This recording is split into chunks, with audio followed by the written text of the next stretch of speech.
Saving machine car. Shakarpur नामक गांव में दो दर्जी थे। उनकी आमने सामने शॉप थी। मोहित की शॉप पर बहुत रश लगा रहता था, लेकिन दूसरी तरफ बिल्लू की शॉप पर बिल्कुल भी रश नहीं होता था। बिल्लू बहुत लालची था। काम सही से ना करने और दाम ज्यादा लगाने की वजह से उसके पास कोई नहीं आता था। एक दिन बिल्लू, ये मोहित का काम तो बहुत अच्छा चल रहा है, बहुत हो गया, अब इसका तो काम तमाम करना ही पड़ेगा। रात को बिल्लू मोहित की दुकान पर जाता है और उसे आग लगा देता है। मोहित जब सुबह आता है तो ये देखकर बहुत परेशान हो जाता है। ये कैसे हो गया? कौन ऐसा कर सकता है? मेरा तो सारा व्यापार खत्म हो गया। मेरे पास तो और पैसे भी नहीं है। अब शोला सिंह से फिर से कर्ज लेना पड़ेगा। शोला सिंह बहुत ही खतरनाक आदमी था। जो भी समय पर उसे कर्ज ना देता, वो उसे अपने शेर के आगे डाल देता। दूसरे दिन जब मोहित शोला सिंह के पास गया तो मोहित, शोला सिंह जी, मुझे पैसों की ज़रूरत है।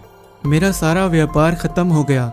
मेरे पास और इतने पैसे नहीं हैं कि मैं दोबारा से अपना व्यापार शुरू कर सकूं।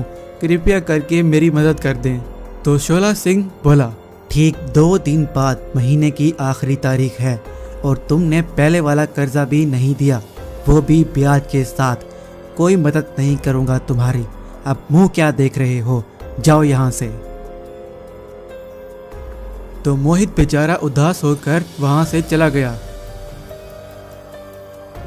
वो जंगल के रास्ते से जा रहा होता है तो वहीं उसे एक गाय मुश्किल में दिखती है। तो फौरन वो वहां जाकर उसकी मदद करता है। तो वो गाय बोली, देखो मोहित, मुझे तुम्हारी स्थिति का पता है। ये पैसे लो और जाकर दोबारा से अपना व्यापार शुरू करो। मोहित पैसे लेकर खुशी से वहां से चला गया और अपने व्यापार को दोबारा से शुरू किया। लेकिन इस बार उसके पास कोई नहीं आ रहा था। मोहित के सारे ग्राहक अब बिल्लू के पास चले गए थे। मोहित ये देखकर सोचने लगा, लगता है मेरे व्यापार को बर्बाद करने का कारण ये बिल्लू ही है। ठीक है, इसको अब सबक सिखाना पड़ेगा। मोहित कबाड़ी वाले से बहुत सारी चीजें इकट्ठी करके ले आता है और अपना काम करने लगता है और एक सेविंग मशीन कार बनाता है और उसको गांव में ले जाकर अपने व्यापार को बढ़ाने के लिए घोषणा करने लगता है। मेरे प्यारे गांव वालों, अब जो भी इस सेविंग मशीन कार को देखने आएगा, इसकी देखने की 10 रुपए टिकट है। जो भी इसको देखने आएगा उसको 50% डिस्काउंट दिया जाएगा। ये बात सारे गांव में फैल जाती है।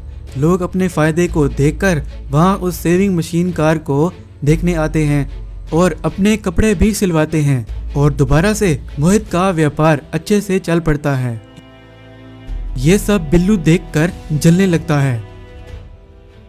जब रात होती है तो बिल्लू मोहित के घर जाकर उसकी सेविंग मशीन कार को चोरी करके ले जाता है और सुबह को अपनी शॉप के आगे ठहरा देता है।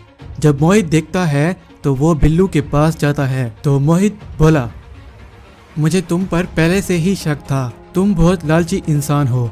तुमने मेरे व्यापार को नुकसान पहुंचाया था और अब तुमने मेरी सेविंग मशीन कार को भी चोरी कर लिया। तो बिल्लू, मैंने ऐसा कुछ नहीं किया, झूठ बोल रहे हो। ये सेविंग मशीन कार मेरी है। तो मोहित गुस्से में, ये क्या मजाक है? इस सेविंग मशीन कार पर मेरा नाम लिखा हुआ है। चोरी करने से पहले ये तुम्हें नजर नहीं आ रहा था? और बिल्लू बहुत डर गया और सारे खड़े मोहित के ग्राहकों ने उसकी अच्छे से धुलाई की। जब शोला सेठ को पता चला तो वो सेठ मोहित के पास गया। ओए, आज आखिरी तारीख है महीने की। तुम्हारा व्यापार तो ठीक से चल रहा है। जल्दी से मेरे पैसे दो और वो भी ब्याज के साथ। तो मोहित ने उसे पैसे दिए और वो वहां से चला गया। Tractor, motor bike. शकरपुर नाम के गांव में 2 जुड़वा भाई रहते थे। चिंटू और मिंटू उनके पिता के जाने के बाद खेती बाड़ी करके उन दोनों का पालन पोषण कर रही थी। चिंटू बहुत चतुर था, वो नई नई चीजें बनाने की कोशिश करता रहता, लेकिन मिंटू बहुत ही आलसी और शरारती लड़का था। वो अपने भाई चिंटू से बहुत जलता था। चिंटू का स्कूल में कोई दोस्त नहीं था, लेकिन मिंटू के बहुत सारे दोस्त थे। मिंटू का एक और दोस्त भी था जिसका नाम चंदू सिंह। चंदू सिंह एक बहुत बड़े जमींदार का बेटा था। चंदू सिंह मिंटू को अपने भाई चिंटू से लड़वाने के लिए मिंटू को पैसे देता था। जब चिंटू स्कूल से वापस आ रहा होता है तो वहीं स्कूल के आगे वो चंदू सिंह और उसके बदमाश दोस्त खड़े होते हैं। तो चंदू सिंह चिंटू से बोला, ओए ये अपने बेकार के एक्सपेरिमेंट करना बंद कर दो, तुम कुछ भी नहीं कर पाओगे। अगर तुमने स्कूल आना बंद ना किया तो मैं तुम्हारी ऐसी हालत करूंगा कि तुम याद रखोगे। चलो निकलो यहाँ से। तो चिंटू उदास होकर वहाँ से चला गया। एक दिन चंदू सिंह जब मिंटू के पास आया तो चंदू सिंह, तुम्हारा भाई चिंटू तो हमसे बहुत आगे निकल रहा है। आज मुझे एक बहुत ही अच्छा आइडिया आया है।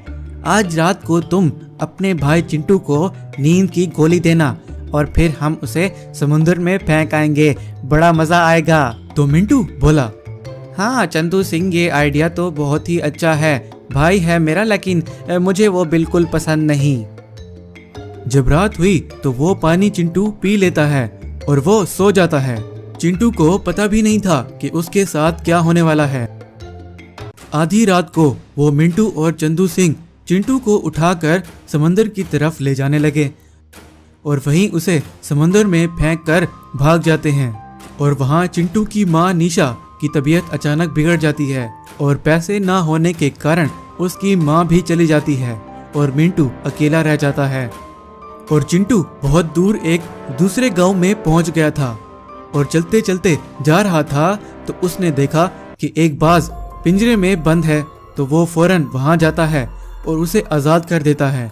तो वो बाज आजाद होकर बोला, मुझे एक राक्षस ने कैद किया था, तुमने मुझे आजाद किया, इसके बदले में तुम्हारी मैं क्या मदद कर सकता हूँ।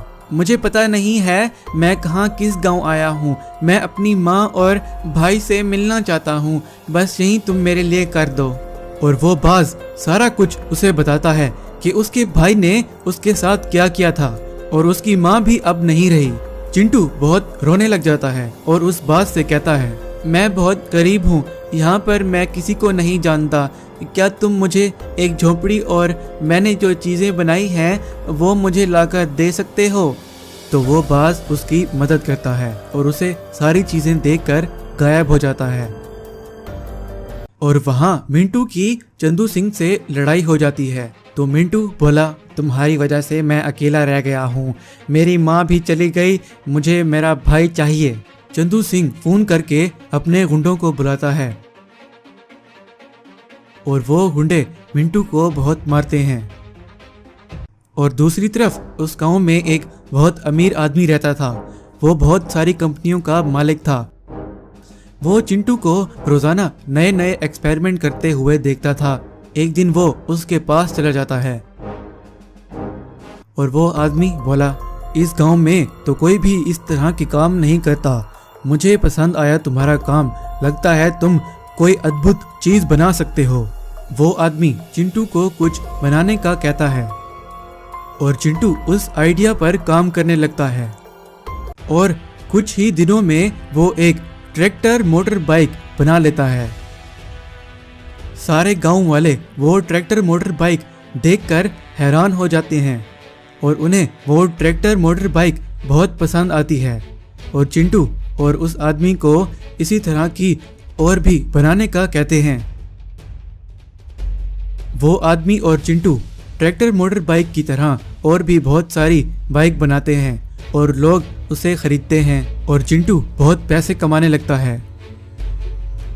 जब उसके भाई मिंटू को इस बात का किसी तरह से पता चलता है तो वो मिंटू गांव ढूंढते ढूंढते मिंटू के पास पहुंच जाता है और चिंटू से जाकर माफी मांगता है। चिंटू, मुझे माफ करना, मैंने तुम्हारा बहुत दिल दुखाया, हमारी माँ भी अब इस दुनिया में नहीं रही। मुझे माफ़ कर दो, मैंने उस चंदू सिंह के साथ मिलकर तुम्हारे साथ बहुत बुरा किया।